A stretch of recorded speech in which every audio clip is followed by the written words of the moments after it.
Welcome to Rants TV, Travel and Events.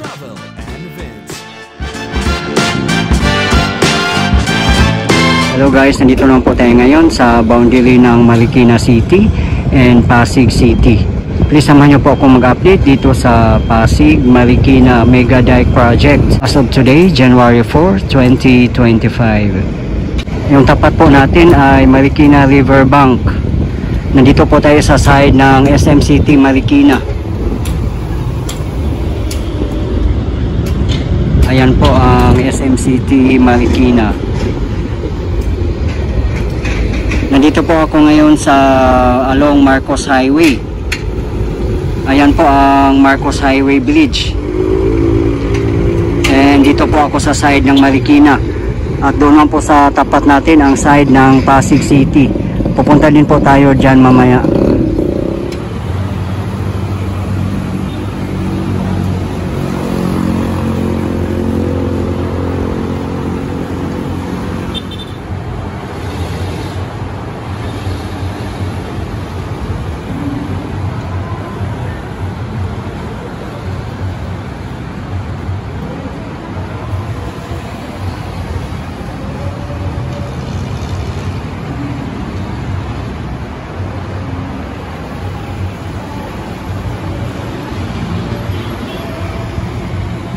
Yan, may mga workers pa nga nagtatrabaho dito kasi 4 PM pa lang po at Saturday po ngayon.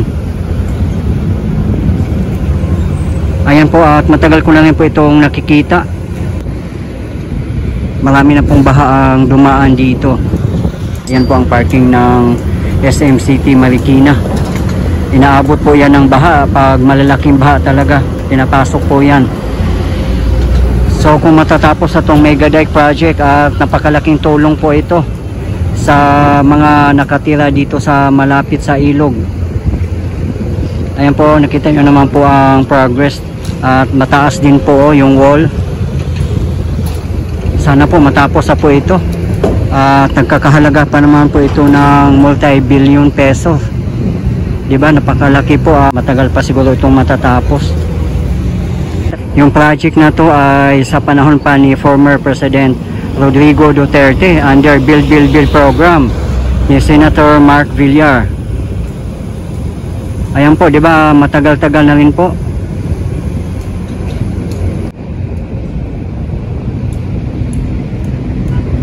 Napakaganda din ng weather ngayon, walang ulan. Katamtaman lang ang init.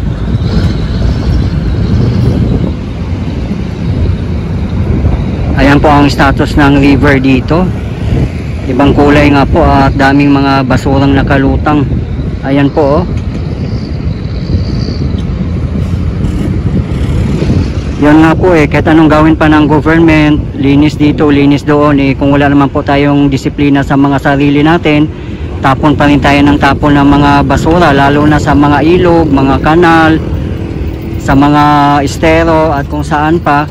Talagang magkukos po ng baha yan at iba pang mga calamity. Daan na to on your right ay papuntang Cubao, Recto, papuntang Marikina Bayan din. Ayan, sa iba pang mga lugar. At doon naman po sa left side ay papuntang Antipolo City.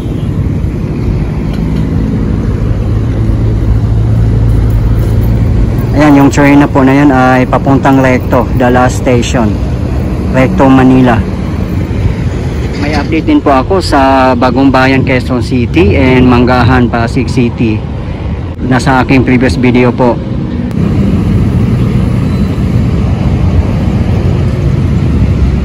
Dito naman na side, hindi pa nasimulan, pero may nakabakod na. Doon sa bandang unahan sa baba ng riverbanks, puntahan nga po natin kung ano ng development po doon. Dito na po tayo nakapwesto ngayon sa Marikina Riverbanks.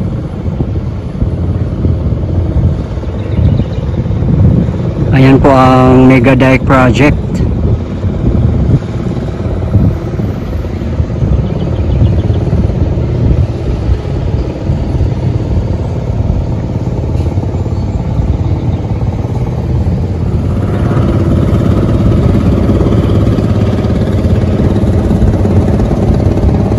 Yan, punta po tayo doon sa bandang unahan. Titingnan po natin doon kung anong meron. Sa baba po natin may nasimula na po sila dito, yung parang wall. Ayan po.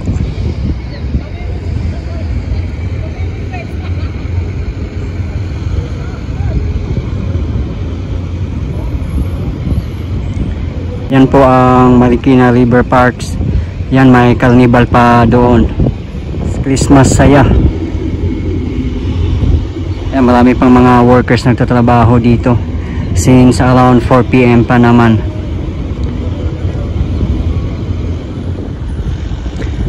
Ayan po, train LRT2 bound for Antipolo City. The last station is Masinag Station.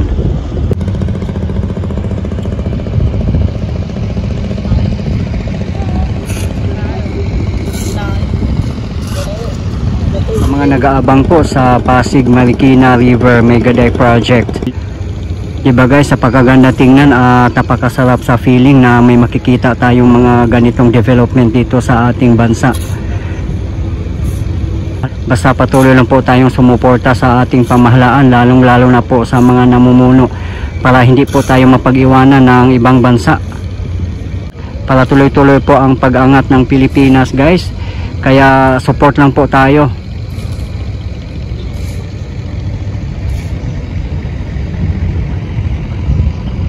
Kasi po kung hindi po tayo susuport sa mga nakaupo sa ating bansa, paano po tayo uusad?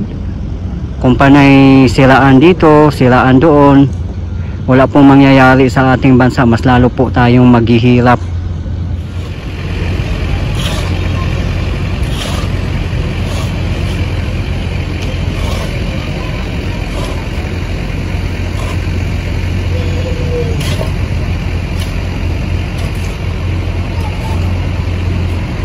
Ginagawa pala ng mga workers dito ay taga Manila Water pala ito. Ayan po yung project nila, sewer pipe laying para sa kalusugan at sanitasyon ng ating barangay.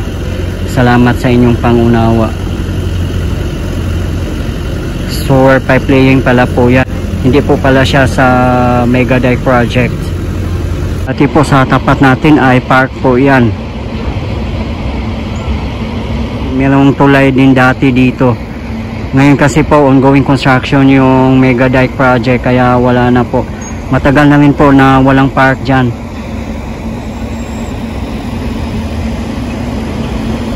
Sikat na sikat po yung park dito dati nung wala pang mga SM dito at iba pang mga malls. Ito yung dinadagsa, yung Marikina River Banks. Pero ngayon since Saturday, ayan po, marami pong mga tao naglalaro. At lagi din sila ditong may carnival. Dito sa Riverbank side, ang laki na pala ng development dito. Ayan po oh.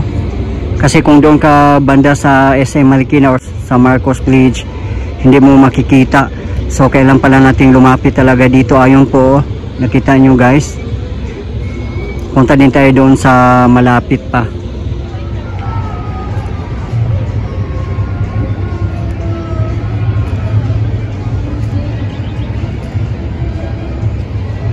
Ayun po sa tapat natin. Ang laki na pala ng development doon.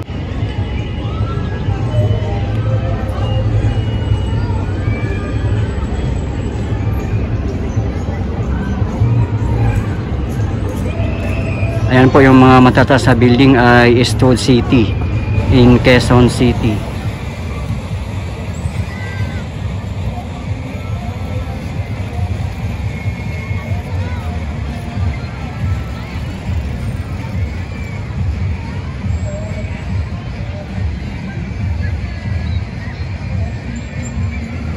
Ang dami pa ng mga tao dito, naglalaro, nagpipiknik.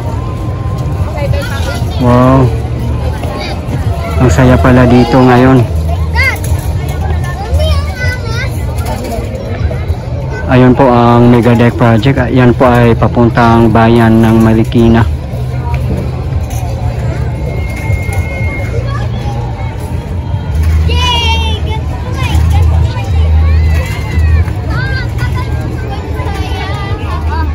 Paskong Pasko pa ang vibes dito guys. Ang saya dito.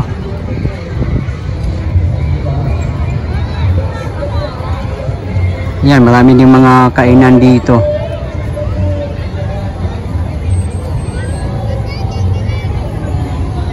Dati dito kami laging namamasyal. Ngayon kasi marami nang pwedeng pasyalan eh. At mabuti naman po at nabuhay muli ang Marikina River Parks. Yun nga lang, talagang inaabutin sila ng baha dito pag malalaking baha. Mas mabuti pag matapos na yung project na Pasig Marikina River Mega Dike. Napakalaking tulong po ito.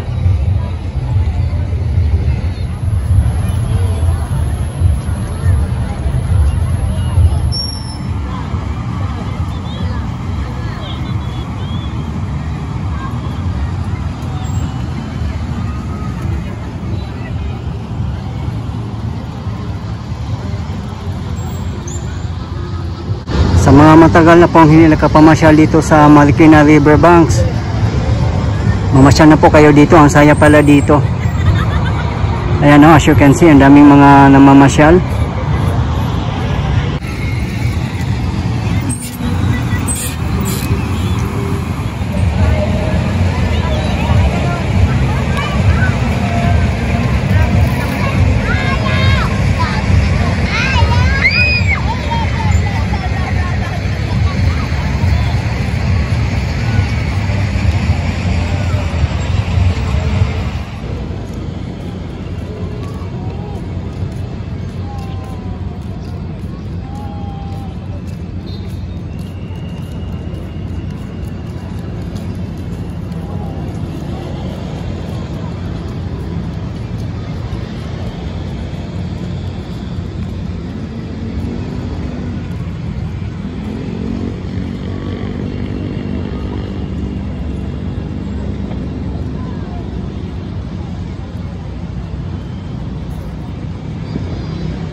Ayan po ang Riverbanks Mall.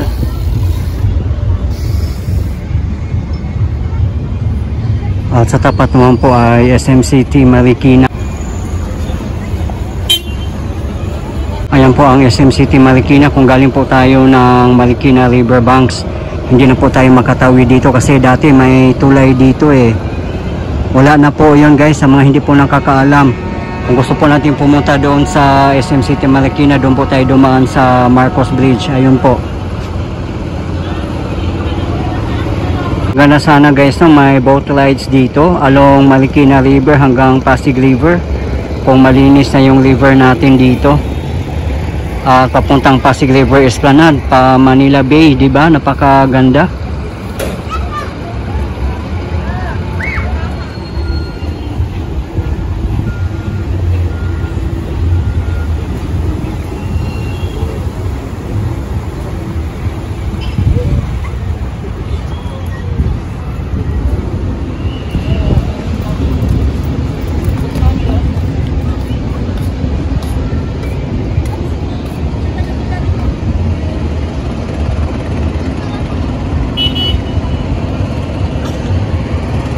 Punta naman po tayo guys sa Pasig area, doon after ng bridge. Titingnan po natin kung anong development po doon.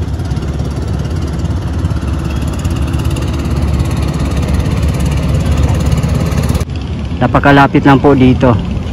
Andito na po tayo sa Marcos Bridge. Kung gusto nyo pong pumunta ng SM Marikina, dyan po kayo dumaan. Napakalapit lang naman po. Ayan po. Dito na po tayo sa ilalim ng Marcos Bridge. Ayan, may mga workers pa rin nagtatrabaho. Ayan po, galing po tayo doon kanina. Napakalapit lang po.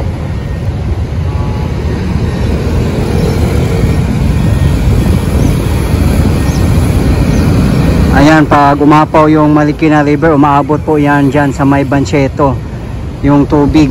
Kaya delikado po dito. Ayan naman po ang LRT Line 2. Doon sa may bandang unahan po ay Pasig area na po. Yan, maraming nag-fishing po dito.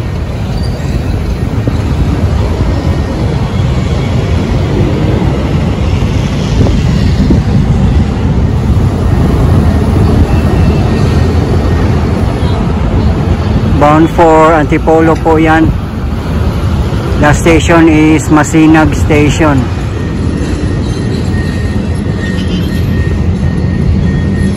Ayan po ang SM Marikina sa tapat po natin.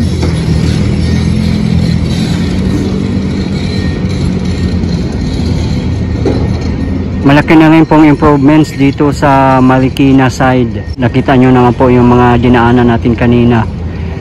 Kahit dito po na side, marami na rin po ang nagawa nila dito.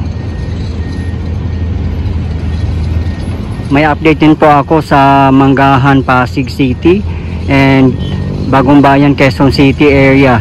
Nasa aking previous video po. At malaki na rin po ang nagawa nila doon. Ayan po, sa bandang unahan ay Santolan, Pasig City na po. So dito sa Marikina area, ayan po ang progress niya.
Guys, ito po yung latest update natin dito sa Pasig Marikina River Mega Dike Project. As of today, January 4, 2025. Marami pong salamat sa patuloy yung suporta at panonood ng aking mga videos. I really appreciate po. At hindi po akong magsasawang i-update kayo, lalong-lalo na po sa mga government infrastructures. Mabuhay ang Pilipinas! Okay guys, thank you for watching and keep safe everyone.